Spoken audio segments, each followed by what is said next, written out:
Welcome to another video from Above First Class, and in this video we're going to talk about one of the most esteemed watchmakers in the world. Audemars Piguet's long history dates back to 1875 when Jules Audemars and Edward Piguet started the company in their home village of Brassus. Aside from their magnificently alluring watches, there are some things about this luxury watch manufacturer that we think you'll be very intrigued to know about. And so we have listed here for you 10 things that nobody has told you about Audemars Piguet and how this will shock you. Are you ready to find out what are these? Alright, we won't make you wait any longer, let's head on. You've probably seen some of our videos featuring this iconic and world-dominating luxury watch company Audemars Piguet, also known as AP. But what else should you know about AP? In the eyes of many, AP is said to be the epitome of fine watchmaking and has established its rank to be one of the best luxury watch companies of this time by introducing some of the most advanced timepieces. Now let us shine onto the spotlight 10 major facts that you ought to know about Audemars Piguet, and that may surprise you at the same time. Perhaps even convince you to buy one for yourself. Number 1. Audemars Piguet created the first Perpetual calendar wristwatch. In 1948, Audemars Piguet debuted its first ever Perpetual calendar wristwatch, the hallowed reference 5516. We take it for granted today, but truth be told, a complicated calendar wristwatch that's able to accurately track the months with 30 days versus 31 days and yet be able to differentiate the years when February has 28 days versus 29 days, but doesn't have an indicator to tell whether it is or not a leap year can't prove to be quite perplexing. It was until 1955 that Audemars Piguet produced its first series of Perpetual calendar wristwatches with a leap year indicator. This was essentially an evolution of the earlier sans leap year indicator Ref 5516, now updated with a leap year indicated in 36.5mm cases. There were only 3 pieces produced, all of which are said to have slight dial variations but are all identifiable by their moon phase aperture at 12 o'clock and the 48-month subdial with leap year indicator at 6 o'clock. For greater legibility, the 48-month subdial was supplemented by a 12-month subdial at 3 o'clock that displays each month with greater clarity. These 3 watches were put into production in 1955 and delivered in 1959. Number 2. Audemars Piguet produced the first skeletonized pocket watch. AP introduced the first skeletonized royal oak with an open work dial back in the 30s. According to the Berner Watchmaking Dictionary, a skeleton watch is a watch in which the case and various parts of the movement are transparent material, enabling the main parts of the watch to be seen. Audemars Piguet has an entire department dedicated specially to skeletonization, and it does some of the best work in the business. Legibility is sufficient here thanks to strips of luminous compounds on the hands that feel appropriate to the sporty nature of the brand's tentpole line, the iconic Royal Oak. The first skeleton pocket watch was created by Audemars Piguet in 1934. Number 3. Royal Oak has the first luxury sports watch made of steel. I'm pretty sure you've heard about the superb Royal Oak series of Audemars Piguet, and did you know that Royal Oak was the first luxury sports watch introduced?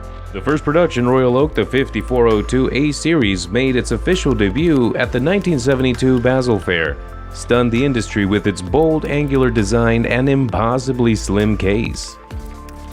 At a mere 7mm, the Royal Oak hugged the wrist and affected an elegance that veiled its decidedly masculine lines.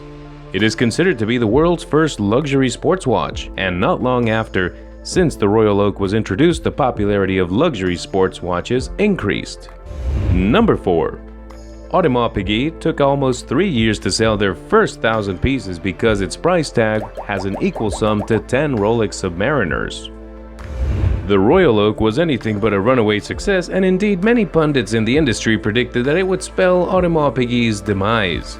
After its official launch in 1972, a shocked world didn't know what to make of the angular design. People at the time had a hard time justifying that a stainless steel sports watch could be a luxury watch and at the same time have a price tag that could get you 10 Rolex Submariners. A $3,600 price tag in 1972 no less was not only more than many gold watches but also 10 times the price of a contemporary Rolex Submariner, the other steel icon on the market. But over time, the Royal Oak increased in popularity, and today it is unarguably the most iconic model of Audemars Piguet, instantly recognized by its distinctive octagonal shape. Number 5. Royal Oak saved Audemars Piguet financially with its futuristic look and quartz movement during the 70s. As we mentioned earlier, the Royal Oak wasn't an instant success, but it became Audemars Piguet's best-selling watch over time, thus saving the company from bankruptcy. Here's a little backstory to understand the importance of the Royal Oak. You must first realize the era that preceded its inception. The 70s were a time of tumult in the Swiss horology industry, with many storied manufacturers on the brink of bankruptcy. That is, if they hadn't succumbed already. This time has been referred to as the Quartz Crisis, and Audemars Piguet was no more immune to its effects than its competitors.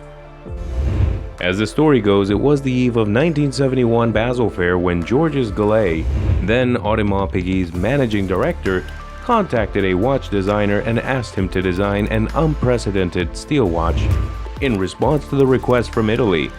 And by 4 p.m. the following morning, the Royal Oak was all but born.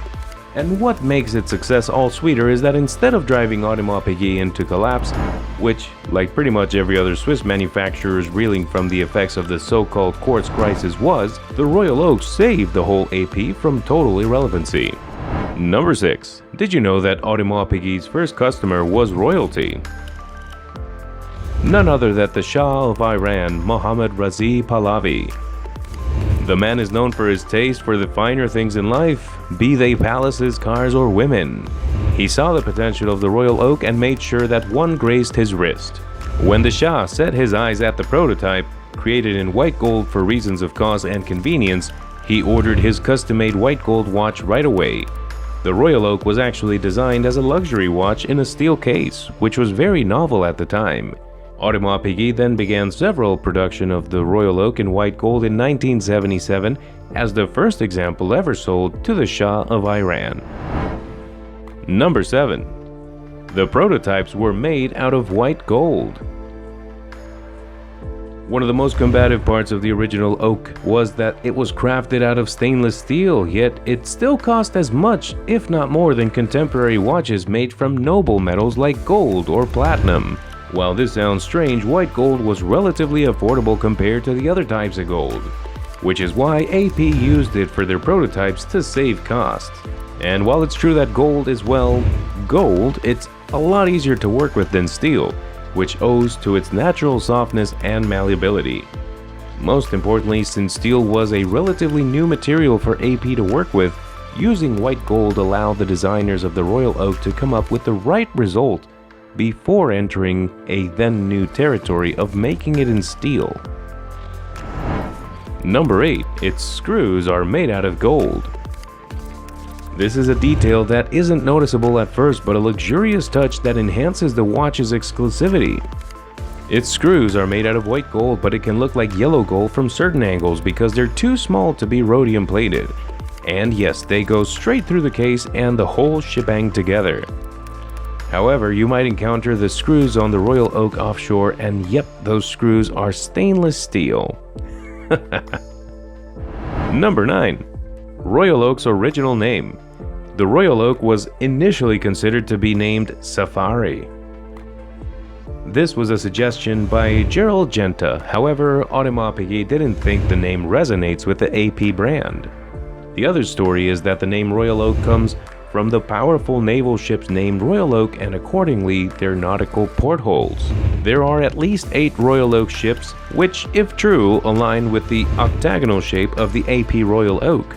The prototype of the Royal Oak was named Safari, but in the end, then they chose Royal Oak instead. However, a tribute to the name suggests Safari has been given to a model in the offshore range and can be recognized by its white dial and black indexes put on a leather strap. And finally, number 10. Well, this is probably something you wouldn't expect, but Royal Oak was inspired by a diver's helmet. Gerald Genta believed that if screws around the glass of a diving helmet could resist the water from high pressure, a watch could do the same. After having received the design brief for what was to become the Royal Oak, Gerald Genta chanced upon a diver emerging from Lake Geneva and thought to himself, if the screws holding the faceplate were strong enough to ensure a watertight seal on the helmet, resisting the water from high pressure, a watch could surely be capable of doing the same. Aside from everything that was mentioned, here's a bonus fact: the Royal Oak was designed 24 hours before it was presented. Awesome, right? Audemars Piguet has been around the watchmaking industry for a long time now, but they still keep the same goal: to make thin and complicated luxury watches that will sure make our jaws drop and eyes pop. Don't you agree? If you've enjoyed this video, make sure to hit the like, subscribe, and ring the notification bell for more videos like this one. Thanks for watching. Comment down below what you want to see next, and we'll see you next time.